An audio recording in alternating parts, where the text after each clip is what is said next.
আমাদের খাদিজা এডিটিং এর সকল প্রকার পার্ট গল্প দেখতে আমাদের চ্যানেলটি সাবস্ক্রাইব করে পাশে থাকা বেল আইকনটিতে ক্লিক করে অল নোটিফিকেশন অন করে দিন। সব সহ্য হয়, তবে আমার তুলার দিকে হাত বাড়ালে মনে হয় আমার প্রাণ কেড়ে নিতে আসছে কেউ। নিজের প্রাণ কেই বা ত্যাগ করতে চাই বলো? পেটে গভীর স্পর্শে তুলির সারা শরীর শিউরে উঠল। বেরিয়ে এলো স্মৃতিচারণ হতে। পায়ের ব্যথাও কমে গেছে অনেকটা। আদ্র পেটে ছোট ছোট চুমু এঁকে দিচ্ছে। যখনই তুলির কষ্ট হয় এমন করে আদ্র। অতঃপর তুলি বুঝতে পারে কষ্টের মাঝেও রয়েছে হাজারো সুখের সমারোহ। আদ্রর এই অতিরিক্ত ভালোবাসা পাগলামি তুলিকে ভীষণ ভাবায়।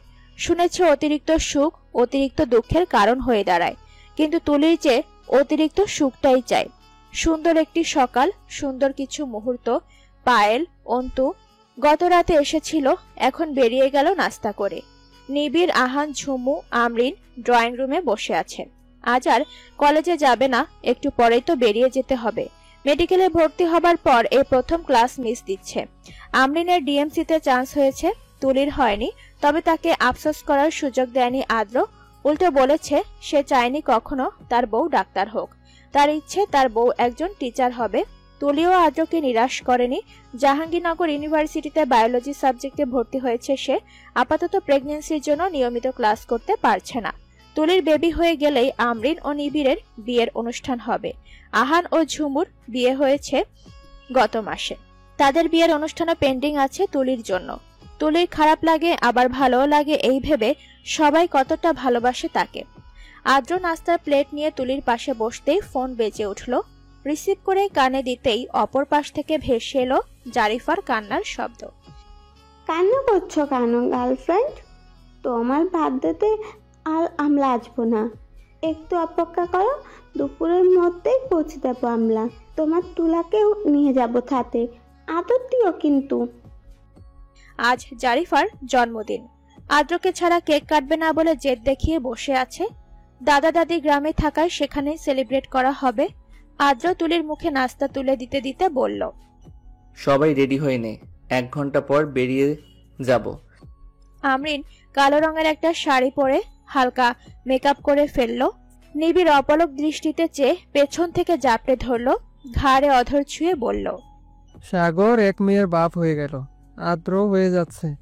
দেখা যাবে অন্ত 2 দিন পর চিল্লিয়ে চিল্লিয়ে বলবে আমি বাপ হচ্ছি, আমি বাপ হচ্ছি, কিন্তু আমি এখনো ফুল সজ্জাটাই করতে পারলাম না।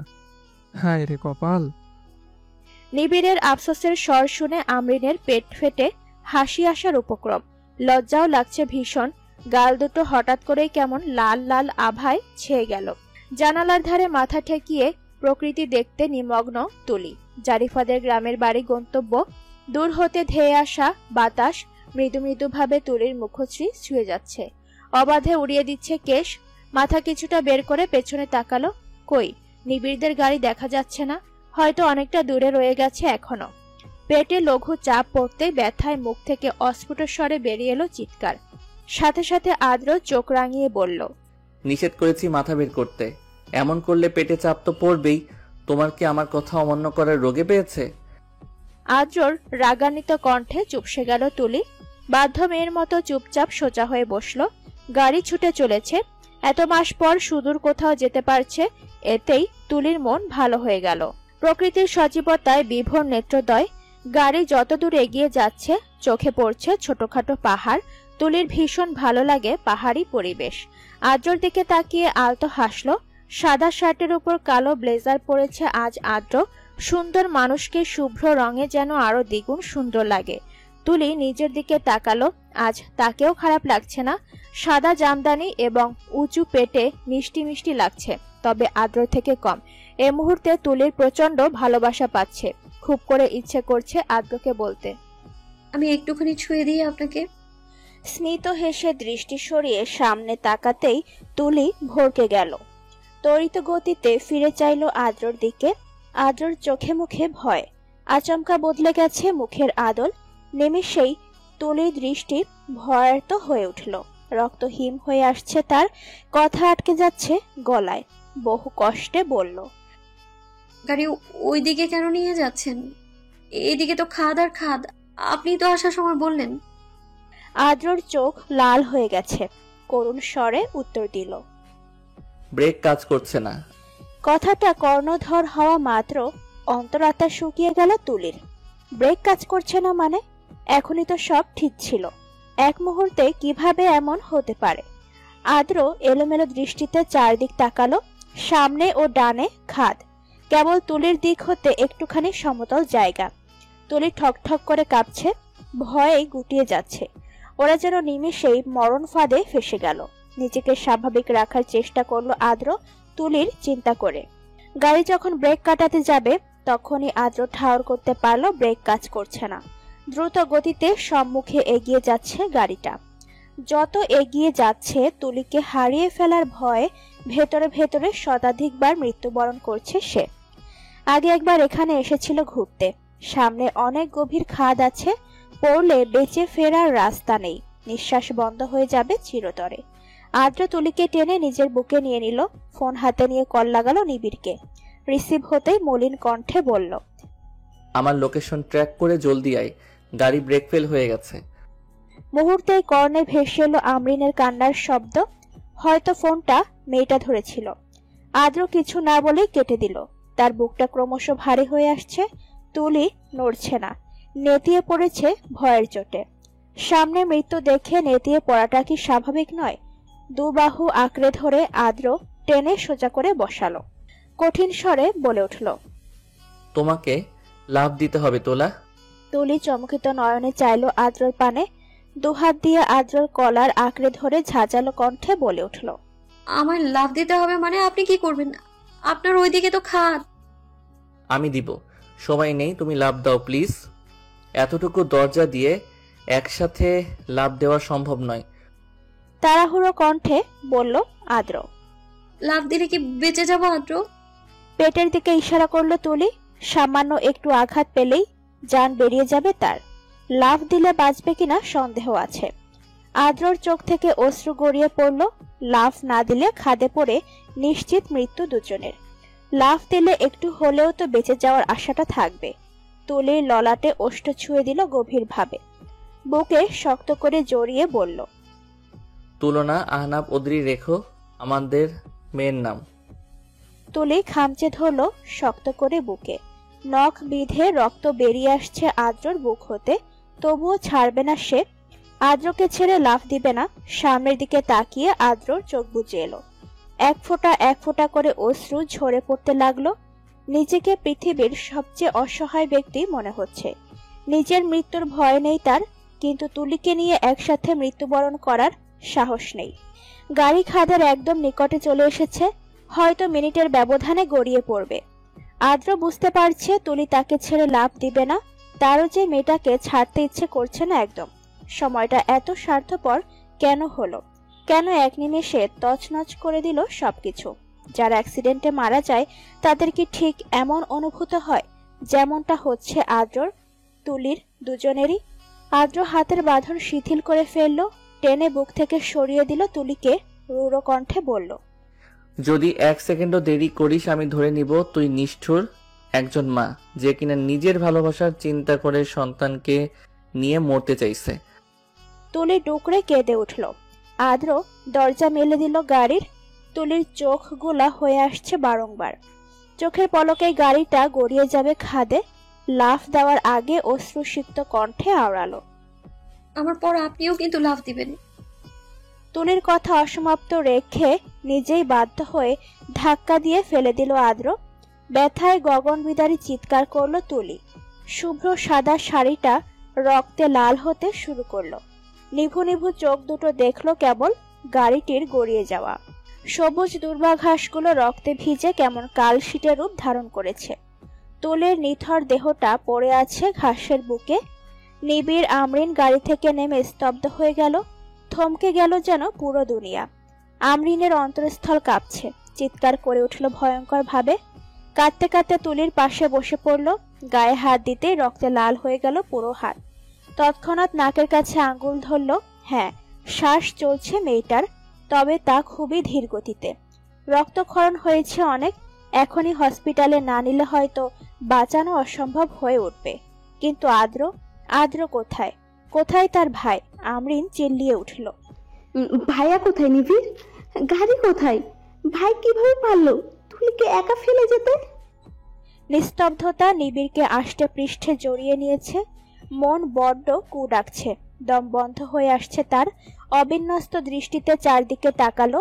আদ্র আদ্র বলে চিৎকার করে ডাকতে লাগলো। কোনো সারা শব্দ নেই। এত সহজে হাল ছেড়ে দেবার ছেলে তো আদ্র নয়। আমরিনের ডাকে তরক নড়ল তুলির দিকে তাকিয়ে বুকটা মোচড় দিয়ে উঠল তার। এদিকে এলোমেলো পায়ে উপস্থিত হলো তুলির নিকট। নিজেকে ছন্ন ছাড়া লাগছে তার। তুলিকে নিয়ে হসপিটালে চলে গেল। আদ্রকে খুঁজবে কিভাবে? একজনকে বাঁচাতে গিয়ে আরেকজনকে খুঁজতে দেরি না হয়ে যায়।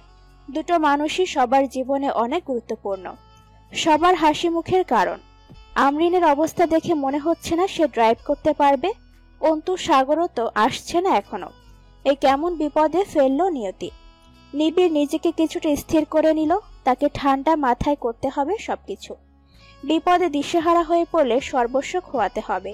আমরিনের হাতটা সরিয়ে তুলিকে কোলে তুলে নিয়ে পা বাড়ালো গাড়ির দিক। আমরিন পেছন পেছন দৌড়ে এসে আতঙ্কিত কণ্ঠে বলে উঠল, আমার ভাইয়া কোথায়? আমার ভাইয়াকে ছাড়া যাবে না প্লিজ। দয়া করে আমার ভাইয়াকে খুঁজে বের করুন নিবিড়। তুলি কিন্তু আপনাকে ছাড়বে না। চোখ খুলে ভাইয়াকে না দেখলে এমনিতেই মরে যাবে মেয়েটা। প্লিজ ভাইয়াকে খুঁজুন। আমরিনের আবল তাবল কথাতে নিবিড়ের পা দুটো থমকে গেল আপনা আপনি। করুণ চাহনি নিক্ষেপ করলো আমরিনের দিক। পরক্ষণে তুলির নির্জীব চেহারার দিকে চাইল। কি করবে সে? তার মস্তিষ্ক জমে গেছে যেন। একদিকে প্রাণের চেয়ে প্রিয় বন্ধু, অন্যদিকে সেই বন্ধুর প্রাণ তার কোলে। দোটানায় যখন ভুগছে মন, তখনই সাগর অন্তুর আগমন ঘটল। পাগলের মতো ছুটে এসেছে দুজন। নিবিড়ের ফোন পেয়ে তুলিকে এমত অবস্থায় দেখে হৃদয় নিংড়ে উঠল। বিচলিত কণ্ঠে বলল, আদ্র? পাচ্ছি না। তোরা তুলিকে নিয়ে যা, আমি আদ্রকে খুঁজবো। আদ্রকে ছাড়া যাব না আমরা। উগ্রতার সহিত বলে উঠল সাগর। নিবিড় ভয়ার্ত স্বরে বলল, এই মেয়েটার জন্য দয়া হচ্ছে না তোদের? আদ্র যখন জিজ্ঞেস করবে তার তুলি কোথায়, কি জবাব দিবি? তুলির কিছু হলে আমরা ওকে হারিয়ে ফেলবো সাগর। অন্তু নিবিড়ের কাছ থেকে তুলিকে নিয়ে গাড়িতে বসে পড়ল। আমরিনকে জোর করে বসিয়ে দিল নিবিড়। তুলিকে জড়িয়ে ধরে শব্দ করে কেঁদে যাচ্ছে আমরিন। নিবিড়ের কলিজা ছিঁড়ে যাচ্ছে। সাগরের চোখ বেয়ে নেমে যাচ্ছে অবাধ্য নোনা জল। এক মুহূর্তের জন্য স্বার্থপর হয়ে গিয়েছিল সে। কেবল বন্ধুর কথাই ভাবছিল। কিন্তু এই মেয়েটা যে মাত্র 2 বছরে ওদের মন জয় করে নিয়েছে, তা কি করে ভুলে গেল? মনে মনে ক্ষমা চেয়ে নিল তুলির নিকট। মিনমিন করে বলল, ভাই কোথায় তুই? দেখ, তোর তুলার চিন্তা না করে তোর চিন্তা করছি আমি। তুই তো তোর তুলাকে কেউ আঘাত করার কথা চিন্তা করলেও সহ্য করিস না। আমায়ও সবার মতো করে কঠিন শাস্তি দে। নিবিড় কাঁধে হাত রাখতেই সাগর অশ্রুসিক্ত কণ্ঠে বলে উঠল, আমি তুলিকে হসপিটালে দিয়ে আসবো আবার। এসেই যেন আদ্রকে দেখতে পাই। এক মুহূর্ত না দাঁড়িয়ে সাগর গাড়ি স্টার্ট দিয়ে চলে গেল। নিবিড় খুঁজতে লেগে পড়ল আদ্রকে। ততক্ষণে আহান, পূর্ব, রনক, রাদীপ সাহেব চলে এসেছেন। ছেলের জন্য বুকটা হাহাকার করছে ওনার। চোখের সামনে আদ্রর ছেড়ে যাওয়া দেখার সহ্য শক্তি নেই। আমি পারবো না অন্তু, আমার পক্ষে তুলেই ট্রিটমেন্ট করা হবে না। ওই মেয়েটার রক্তাক্ত দেহ দেখলে মনে হয় আমি মরে যাচ্ছি। কথাগুলো বলতে গিয়ে পায়েলের শ্বাস আটকে যাচ্ছে। অন্তর বুকে মাথা রেখে জোরে জোরে কাঁদছে সে। কি থেকে কি হয়ে গেল? সকালটাও তো কত সুন্দর ছিল। সত্যি মানুষের জীবনের 1 সেকেন্ডেরও ভরসা নেই। বিপদ আসতেও সময় লাগে না, কখনো বলে কয়ে আসে না তা। অন্তু শক্ত করে বক্ষে আগলে নিল পায়েলকে। নরম স্বরে বলল, আদ্র, আমাদের এক করেছে পায়েল। তুই কি চাস? তার তুলি তার কাছে না থাকুক? হায়াত মাউত আল্লাহর কাছে, কিন্তু চেষ্টা করতে দ্বিধা কেন? এটাই তো তোর জীবনের বেস্ট সুযোগ, প্রিয় বন্ধুকে তার জীবন ফিরিয়ে দেওয়ার। পায়েল দ্রুত গতিতে সরে এলো। ওটির জন্য রেডি হতে হতে বলল, আদ্রকে নিয়ে জলদি ফিরে। তার মেয়েকে বেশিক্ষণ ওয়েট করাস না। সে অধীর আগ্রহে অপেক্ষা করবে সুদর্শন পুরুষ ডক্টর আদ্র আহনাফ, অর্থাৎ তার বাবাকে দেখার। রিমি দাঁড়িয়ে আছে কেবিনের দরজায়।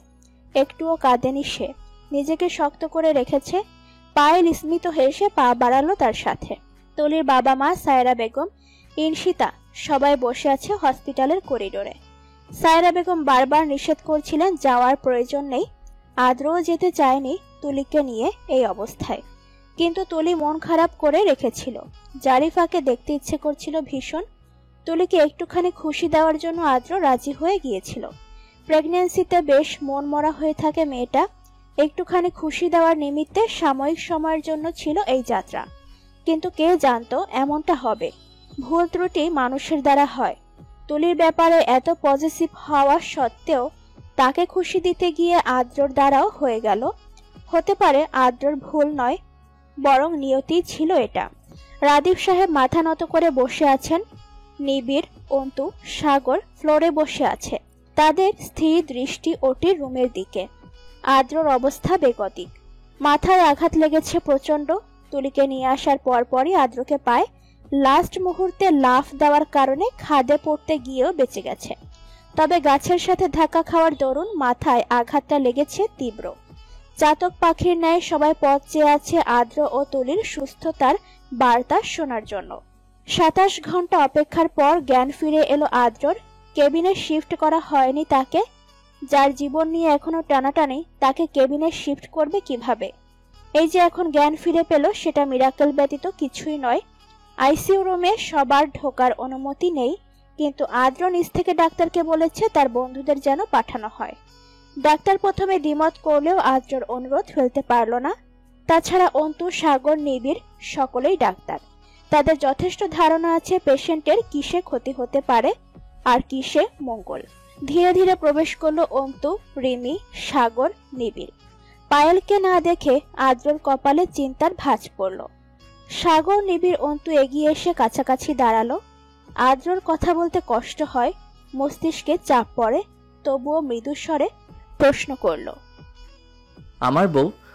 নিবিড়ের অধর কোণে ক্ষীণ হাসির রেখা দেখা গেল। নিম্ন স্বরে প্রত্যুত্তর করে, শারীরিকভাবে সুস্থ, তবে মানসিকভাবে খুবই অসুস্থ। জ্ঞান ফিরতেই তোকে খুঁজেছে শুধু। খুব পাগলামি করছিল বোকাশোকা মেয়েটা। তোকে না দেখতে পেয়ে নাকি নিঃশ্বাস ফেলতে কষ্ট হচ্ছে। হসপিটালে নাকি অক্সিজেন নেই, বাধ্য হয়ে ঘুমের ইঞ্জেকশন দিতে হয়েছে। বুকের বাঁ পাশে তীব্র ব্যথা অনুভব করলো আদ্র। অত্যন্ত শান্তপূর্ণ স্বরে বলল, তোরা ওকে দেখে রাখিস, বয়স বাড়লেও মনের দিক থেকে খুব দুর্বল, এখনো স্ট্রং হতে পারিনি। আমার অবস্থা জানান দিচ্ছে আমি হয়তো আর কয়েক ঘন্টা কিংবা কয়েক দিন বাঁচবো, কিন্তু আমার মন প্রার্থনা করছে তুলির জন্য হলেও বাঁচিয়ে রাখুক আল্লাহ আমাকে। অন্তু, সাগর, নিবিড়, রিমি শত চেষ্টা করেও চোখের পানি আটকাতে ব্যর্থ হলো। আদ্রকে ছাড়া বেঁচে থাকার কথা ওরা কেউই কল্পনা করতে পারে না। কিছু মানুষের সাথে রক্তের সম্পর্ক না হলেও আত্মার সম্পর্ক গড়ে ওঠে। যদি সেই আত্মারও মৃত্যু হয়, তবে অপর মানুষটা বেঁচে থেকেও মৃত হয়ে যায়।